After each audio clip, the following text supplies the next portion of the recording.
캐나다의 맛집 블로거 소피아는 눈물을 흘리며 한국에 이렇게 맛있는 요리가 있을 줄은 몰랐다고 말했다. 지난 13년간 그녀는 중국 요리에 깊이 빠져 있었고 극한의 마라와 쌀술주를 찾아 여러 차례 중국을 방문했다. 그녀는 중국인들로부터 한국 음식은 맛이 없고 한국은 시골이며 한국인들은 냉정하다는 말을 끊임없이 들어왔다. 이 말을 굳게 믿은 소피아는 한국에 전혀 관심이 없었다. 아시아 요리를 싫어하는 그녀의 남편은 2번 다시 아시아에 가고 싶지 않다고 말할 정도였다. 하지만 중국에서 만난 한 한국 여성의 초대로 두 사람은 마지못해 한국을 방문하게 되었다. 처음에는 둘 다 100번도 더 망설였다. 하지만 어떤 한국 요리를 맛본 순간 모든 것이 바뀌었다. 그 요리는 보기에도 좋지 않았고 심지어 상한 것처럼 보였다. 하지만 그것을 입에 넣은 순간 소피아의 인생은 180도 바뀌었다. 자, 어서 계속 이야기를 들어보자. 소피아 밀러는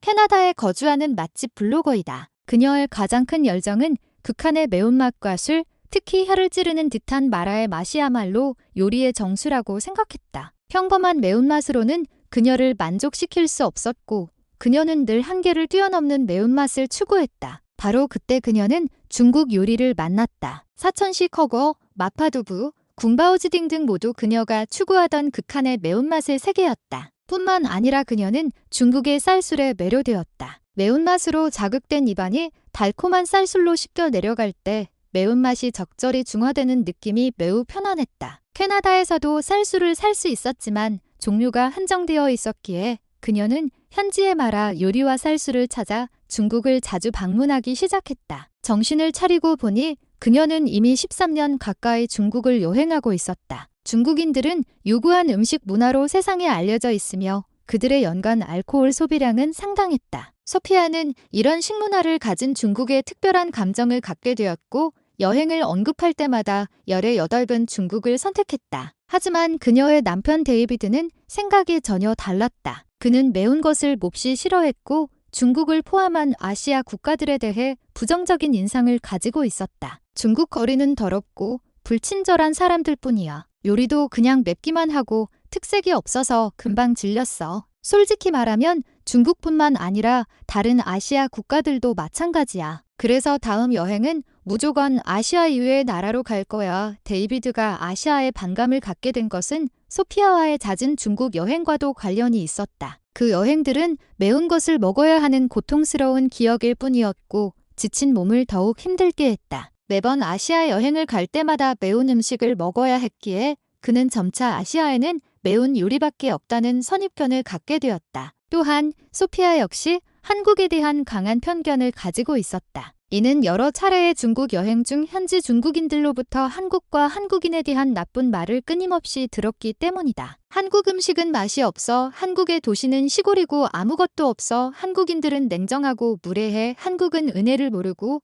중국에서 분열하려 해, 혹은 한국은 은혜를 모르고 오만해. 많은 중국인들로부터 이런 말을 계속 듣다 보니 그녀가 그것을 믿게 된 것도 무리가 아니었다. 소피아는 한 번도 가보지 않은 한국을 단지 선입견만으로 싫어하기 시작했다. 게다가 한국에는 중국처럼 극한의 매운 요리가 없는 것 같았다. 매운 것을 좋아하는 그녀로서는 갈 이유를 찾지 못했다. 중국 요리야말로 세계 최고다. 소피아는 이를 굳게 믿고 있었다. 이 부부에게 여행의 즐거움은 미식에 있었다. 하지만 데이비드는 아시아 음식에 질려버렸고 소피아는 극한의 매운맛에 빠져 있었지만 데이비드는 매번 매운맛에 고통받았다. 두 사람의 운명을 바꿀 만남이 중국에서 그들을 기다리고 있었다. 그것은 훗날 두 사람의 가치관을 근본부터 뒤엎을 만남이었다. 어느 날 소피아는 중국에서 길거리 음식 투어를 즐기고 있었다. 그녀는 연달아 다양한 마라 길거리 요리를 맛보며 한 손에는 쌀술을 들고 거리를 어슬렁거렸다. 하지만 정신을 차려보니 낯선 골목에서 길을 잃었다는 것을 깨달았다. 그녀는 당황하며 원래 길로 돌아가려 했지만 자신이 어떻게 이리로 왔는지 전혀 알 수 없었다. 설상가상으로 남편 데이비드와도 헤어지고 말았다. 스마트폰을 꺼냈지만 배터리가 나간 것을 발견했다. 소피아는 어찌할 바를 몰랐다. 바로 그때 한 여성이 다가왔다. 소피아는 신락 같은 희망을 안고 말을 걸었다. 실례합니다만 혹시 백인 외국인 남성을 보셨나요? 그 여성은 온화한 미소를 지으며 대답했다. 아, 그분 여기에서 약 200m 떨어진 커피숍 근처에 계시던데요.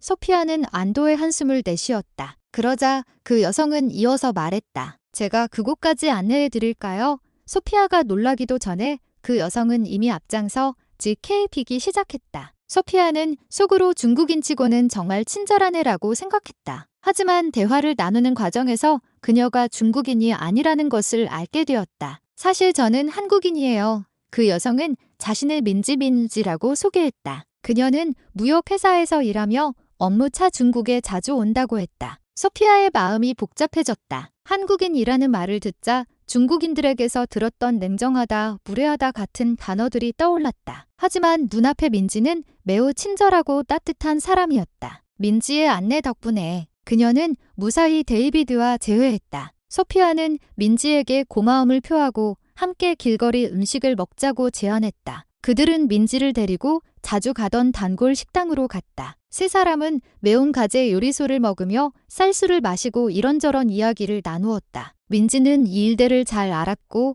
추천할 만한 가게도 몇 군데 알려주었다. 이야기를 나누다 보니 두 사람은 서로 마음이 잘 통한다는 것을 알게 되었고 30분 만에 친구처럼 가까워졌다. 소피아는 민지에게 자신이 말아 요리와 쌀술의 포로가 되어 이 음식들을 맛보기 위해 중국을 자주 여행한다고 말했다. 민지는 그 말을 듣고 제가 추천하는 가게로 안내해 드릴게요 라고 말했다. 민지가 그들을 데려간 곳은 이른바 숨겨진 맛집이었다. 유명한 가게는 아니었지만 제공되는 요리 모두 소피아의 입맛에 꼭 맞았다. 또한 민지는 맵지 않은 중국 요리도 추천해 주었는데 데이비드는 그 요리들에 매우 만족스러워 보였다. 소피아는 맛있는 요리와 쌀술을 즐기며 행복감에 젖어 민지와 즐겁게 대화를 나눴다. 화제는 여행했던 나라들과 현지인들과의 추억, 맛있는 요리 등 다양했다. 소피아는 민지에게 자신이 중국 요리에 깊이 매료되어 미식 여행을 반복하고 있다고 말했다. 민지는 부러워하며 말했다. 저는 중국은 잘 알지만 아직 다른 나라로 여행해 본 적이 없어요. 그래서 캐나다 분들과 이야기하는 것이 저에게는 신선하네요.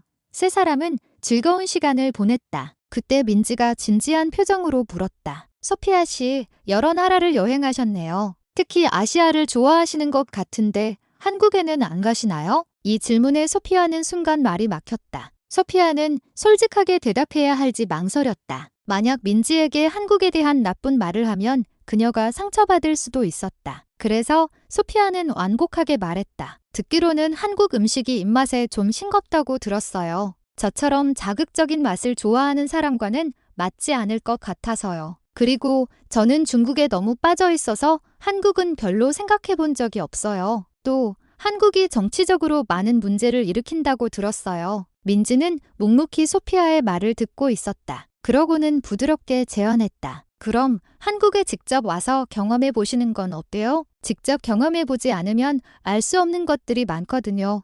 소피아는 순간 당황했지만 민지의 말은 계속되었다. 확실히 한국 음식 중에는 맛이 순한 것도 있지만 전부는 아니에요. 분명 소피아 씨가 좋아할 만한 매운 음식이나 술 같은 요리도 있을 거예요. 민지의 얼굴에 슬픈 표정이 스쳤다. 많은 중국인들이 한국을 싫어한다고 말하지만 실제로는 한국인과 한 번도 접해본 적 없이 그저 인상만으로 말하는 경우가 많아요. 만약 한국에 오신다면 제가 여러 곳을 안내해 드릴게요. 이 말을 들은 소피아는 혼란스러웠다. 중국인들의 말과 민지의 말이 서로 모순되었다. 하지만 동시에 한국에 가보면 답을 찾을 수 있을지도 모른다고 생각했다. 소피아는 데이비드를 쳐다봤다. 그는 놀란 표정을 지었다. 난 아시아에 다시 가고 싶지 않아. 데이비드가 솔직하게 말했다. 하지만 민지는 미소를 지으며 말했다. 데이비드 씨 같은 분이시기에 더욱 한국 음식을 맛보게 해드리고 싶어요. 맵지 않은 요리도 정말 많거든요. 분명 좋아하실 거예요. 데이비드는 반신반의했지만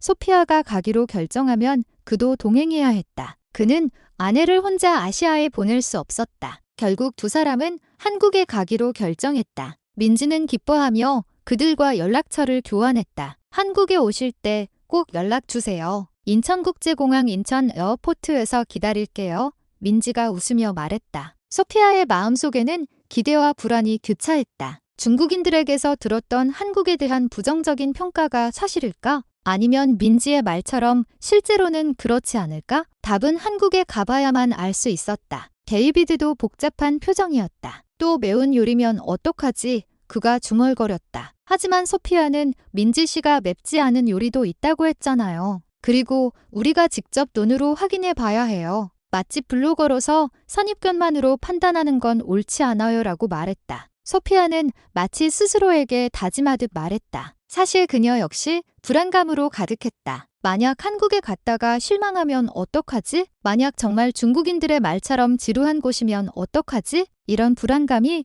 그녀의 머릿속을 스쳤다. 하지만 민지의 다정함과 진솔함이 소피아의 마음을 움직였다. 어쩌면 한국은 내가 생각하는 것과 다를지도 몰라. 소피아는 그런 작은 기대를 품기 시작했다. 그렇게 두 사람의 한국 여행이 결정되었다. 그것은 두 사람의 인생을 크게 바꿀 시작이었다. 여행 날짜가 다가올수록 소피아와 민지는 여러 차례 이메일과 전화로 연락하며 일정을 조율했다. 민지의 고향이 남쪽 전라도에 있어서 그녀가 그들에게 전주 제온주를 구경시켜 주기로 했다고 들었다. 출발 전날 소피아는 인터넷에서 한국에 대한 정보를 찾아보았다. 하지만 검색 결과는 중국인들이 쓴 한국 비판 기사뿐이었다. 한국 음식은 그저 길거리 음식일 뿐 맛이 없다. 한국인들은 가식적이고 냉정하다. 중국인들이 훨씬 낫다. 이런 글을 읽을 때마다 소피아의 불안감은 더욱 커져만 갔다. 역시 가지 않는 편이 낫지 않을까.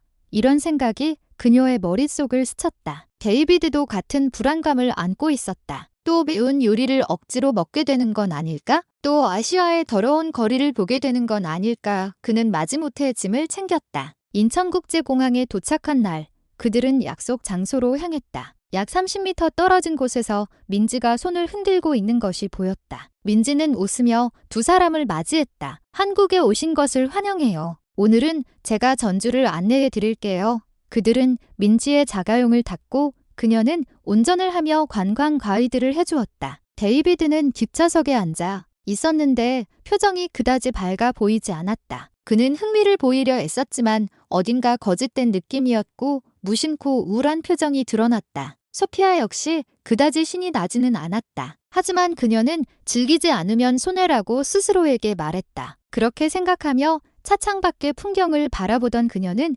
자신도 모르게 시간을 잊었다. 방금 전까지 고층 빌딩이 즐비한가 싶더니 이내 고풍스러운 한국 전통 건축물 한옥이 있는 지역으로 들어섰다. 같은 아시아인 중국과 비교해도 그 대비가 선명했고 전혀 지루하지 않았다. 풍경이 다소 부조화스럽기도 했지만 왠지 모르게 기묘한 조화를 이루고 있었다. 소피아는 중국 여행 중 한국이 수수한 시골 동네라고 들었지만 실제로는 상상했던 것보다 훨씬 세련되었다. 건물들이 풍경 속에 녹아들어 마치 한 폭의 풍경화를 감상하는 듯한 느낌을 주었다. 그녀가 시간을 확인해보니 운전을 시작한 지 이미 1시간이 지나 있었다. 그리고 뒷좌석에 남편을 쳐다보았다. 그가 지루해서 잠들어 있을 것이라 생각했는데 뜻밖에도 그는 두 눈을 빛내며 창밖의 풍경을 응시하고 있었다. 이전에 무기력했던 표정과는 완전히 다른 사람이었다. 매우 흥미로워하는 모습이었다. 소피아는 아시아를 싫어하는 남편이 한국의 풍경에 넋을 잃은 것을 보고 매우 놀랐다. 하지만 소피아의 마음속에는 여전히 경계심이 남아 있었다. 경치만 예뻐서는 의미가 없어. 문제는 요리가 맛있느냐, 그리고 중국인들의 말처럼 한국 음식이 정말 맛이 없느냐야. 소피아가 이런 불안감을 안고 있을 때 민지가 말했다. 이제 곧 제가 추천하는 한정식 한여음식 식당에 도착해요. 소피아 씨에게 딱 맞는 요리가 있어요. 소피아는 복잡한 표정을 지었다. 정말 나에게 맞는 요리가 있다고? 나라 요리를 좋아하는 내가 어떻게 맛이 순하다는 한국 요리를 좋아하게 될 수 있겠어? 이런 의구심을 품은 채 소피아는 식당에 도착하기를 기다렸다. 얼마 지나지 않아 그들은 민지가 극찬하던 한정식 식당에 도착했다. 가게에 들어서자 직원이 친절하게 인사하며 자리로 안내했다. 직원은 만면의 미소를 띠고 친절한 태도를 보였는데 이는 중국에서 늘 듣던 한국인의 이미지와는 정반대였다. 그들은 예의 바르고 접객 태도는 최고 수준이었다. 소피아는 놀라서 눈을 크게 떴다. 그리고 무심코 고개를 돌려 남편을 쳐다보았는데 그 역시 놀란 얼굴로 입을 딱 벌리고 있었다. 그럴 만도 한 것이 두 사람은 평생 이렇게 극진한 서비스를 받아본 적이 없었기 때문이다. 직원의 안내를 받아 안으로 들어가는 동안 가게의 인테리어 또한 그들의 눈길을 사로잡았다. 색채는 화려하면서도 차분한 벽지와 다양한 장식품들이 눈에 들어왔다. 당시의 기분은 마치 미술관에 와 있는 듯했다고 한다. 가게 곳곳에서 손님을 즐겁게 하려는 세심한 배려가 엿보였고 청소 또한 매우 깨끗하게 되어 있어 공기가 상쾌했다. 소피아 부부의 한국에 대한 인상은 좋은 쪽으로 완전히 뒤집혔다. 이전에 그들 부부가 여행했던 나라들의 음식점들은 늘 청소가 제대로 되어 있지 않고 지저분했다. 테이블은 끈적거렸고 바닥에는 손님이 먹다 남긴 뼈나 흘린 국물 자국이 남아 있었다. 요리 맛은 그럭저럭 만족스러웠지만 청결도나 분위기를 고려하면 삼류 수준에 불과했다. 그럼에도 불구하고 당신은 그것이 당연하다고 생각했기 때문에 특별히 부정적인 인상을 받지는 않았다. 하지만 한국의 가게라는 비교 대상이 생기자 두 사람은 비로소 현실을 깨닫게 되었다. 소피아 일행이 안내받은 자리에는 세 쌍의 젓가락이 놓여 있었다. 젓가락에 대해서는 중국에서도 본 적이 있어 알고 있었지만 한국의 젓가락은 좀 다른 것 같았다. 중국의 젓가락은 길었지만 이번 한국의 젓가락은 금속으로 정교하게 만들어졌고 손에 잡히는 느낌이 독특했다. 또한 젓가락 옆에는 숟가락과 포크도 놓여 있었다. 듣자 하니 민지가 그들이 캐나다인인 것을 배려해 특별히 가게에 부탁한 것이라고 했다. 두 사람은 한국에 오기 전 한국 문화에 대해 조금 공부했는데 이것이 바로 흔히 듣던 정정이라는 것을 깊이 느낄 수 있었다. 이처럼 최고의 환대를 받은 소피아는 얼마나 멋진 요리가 나올지 잔뜩 기대했다. 그러나 나온 요리는 그녀의 기대를 완전히 배신했다. 직원의 서비스는 흠잡을 데 없었지만 나온 요리는 다소 역겹게 느껴졌다. 소주는 괜찮았지만 작은 뚝배기에 담겨 나온 찌개라는 요리를 보고 그는 매우 놀랐다. 그 뚝배기에서 나는 고약한 냄새와 갈색 빛에 찌개는 어떻게 봐도 맛있어 보이지 않았다. 뿐만 아니라 심지어 음식이 아니라 상한 것이라고 생각될 정도의 냄새가 났다. 두 사람은 이 음식 같지 않은 음식에 큰 충격을 받았다. 혹시 버려야 할 것을 일부러 가져다 준 건 아닐까? 그들이 그렇게 생각하고 있을 때 민지가 막 그 음식을 입에 넣으려 하고 있었다. 소피아는 무의식적으로 그녀를 말리려 했지만 이미 늦었다. 데이비드는 겁에 질려 입을 딱 벌리고 멍하니 있었다. 그러고는 민지가 미소를 지으며 말했다. 이거 정말 맛있어요. 꼭 한번 드셔보세요. 소피아 씨가 분명 좋아할 거예요. 그녀가 그렇게 말해도 소피아는 망설여졌다. 하지만 일부러 차까지 태워 관광을 시켜준 민지 앞에서 젓가락을 대지 않는 것은 실례였다. 소피아는 하는 수 없이 맛을 보기로 했다. 포크로 살짝 찔러보니 부드러운 두부와 콩건더기 느낌이 들었다. 그러고는 조심스럽게 코에 가까이 대고 냄새를 맡아보았다. 썩은 것과도 같은 강한 발효 냄새가 났다. 음식이란 참 묘한 것이어서 향이 자신의 취향에 맞기만 하면 맛있을 것 같다는 생각이 들기도 한다. 소피아는 원래 이것은 절대 먹을 수 있는 음식이 아니라고 경계했지만 그래도 한 입 맛보기로 결정했다. 이어 한 숟갈을 입에 넣자 고약한 냄새와 달리 깊고 구수한 맛이 입안에 퍼져나갔다. 발효 음식을 좋아하는 그녀는 순간 이 음식 청국장의 포로가 되었다. 그녀는 한 숟갈 또 한 숟갈 입에 넣었고 눈 깜짝할 사이에 다 먹어버렸다. 남편은 별로 좋아하지 않는 것 같아서 그녀는 남편의 목까지 다 먹어 치웠다. 그녀는 그 맛에 깊이 감동하여 캐나다의 기념품으로 사가고 싶다는 생각까지 했다. 나중에 그녀는 민지에게 음식의 유래에 대해 물었고 민지는 그녀에게 자세히 설명해 주었다. 이것은 청국장 치홍국장이라고 해요. 콩을 발효시켜 만든 장으로 끓인 찌개예요. 시간과 정성이 많이 들어가는 음식이랍니다. 발효 과정에서 독특한 냄새가 나지만 맛은 아주 깊고 구수하죠. 이 말을 듣고 소피아는 드디어 이 냄새의 정체와 맛의 깊이를 이해하게 되었다. 그녀는 또한 민지가 왜 음식을 그녀에게 추천했는지 이해하게 되었다. 소피아는 감동의 눈물을 흘렸다. 한국에도 이렇게 맛있는 음식이 있었다니. 중국인들이 한국 음식은 맛이 없다고 한 말이 거짓이었나? 그녀의 마음속에 거대한 동요가 일어났다. 청국장을 먹고 난 후 이어서 식탁에는 다양한 요리가 차려졌다. 그릇에 담긴 새하얀 쌀밥, 맑은 국, 불고기 등이 나왔다. 불고기 옆에는 쌈 채소와 장이 곁들여져 있었다. 보기에는 그다지 자극적이지 않았지만 민지는 이 요리만큼은 데이비드가 꼭 맛봐야 한다며 자신 있게 말했다. 이어서 민지는 쌈을 싸는 방법을 시범을 보이며 그들에게 먹는 법을 가르쳐 주었다. 그녀가 고기를 굽자 달콤하고 고소한 향이 코를 찔렀다. 고기인데도 잡내가 전혀 나지 않았다. 소피아는 먹기 전부터 이 요리가 분명 맛있을 것이라고 확신했다. 그리고 소피아도 직접 고기를 집어 쌈을 싸서 입에 넣었다. 재료 본연의 달콤함, 절묘한 짠맛과 단맛의 조화, 그리고 은은한 향이 그녀를 놀라게 했다. 또한 양념의 풍미가 느껴져 그녀는 즉시 음식의 열렬한 팬이 되었다. 데이비드 역시